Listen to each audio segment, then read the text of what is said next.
لان ما كانش فيه انياب هجوميه للشرطه اللي عامله خطوره. هات وخد، وادي تاني صلاح عاشور داخل منطقه الجزاء من نفس المكان، وادي ايه مديه فاول من على خط منطقه الجزاء ولا ايه؟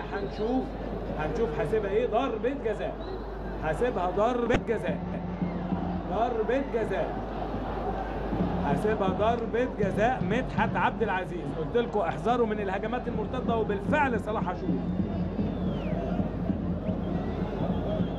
بالفعل صلاح عاشور دخل منطقه الجزاء، خد دفعه قويه في ظهره. شوف عملوا الهات وخد، لكن هل يا ترى من خارج منطقه الجزاء ولا من داخل منطقه الجزاء؟ خد الدفعه اهو، وقع، وادي حسني عبد ربه، وحسني عبد ربه ادي هنشوف اهي، ادي الافاده ده، ادي اهي خد الدفعه اهي من خارج منطقه الجزاء، نص رجل هنا ونص رجل هنا. الاستوديو التحليلي يقولها اكتر، لكن هي فيها دفعه من حسني عبد ربه، وضربه جزاء حسبها مدحت عبد العزيز.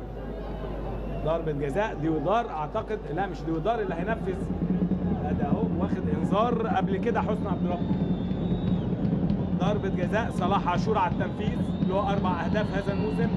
ضربة جزاء للشرطة. مباراة اختلفت تماما في الشوط الثاني، وادي صافرات وامطار وصلاح وجوه الجول.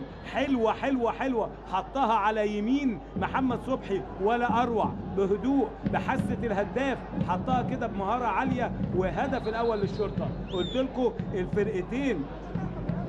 فرقتين دايما مباراتهم مثيره، اتقابلوا 6 مرات، الاسماعيلي فاز مرتين، الشرطه فاز مرتين، اتعادلوا مرتين. يعني دايما الشرطه يتعملق امام فريق الاسماعيلي، والاسماعيلي بينافس على قمه الدوري بقاله اكتر من يعني فريق منافسه، فريق بطوله، هنقول اكتر من 10 سنوات او 20 سنه على طول بينافس الاهلي والزمالك على قمه الدوري. ادي صلاح عاشور، هدف رائع في الدقيقه ال5 من الشوط الثاني، صلاح عاشور.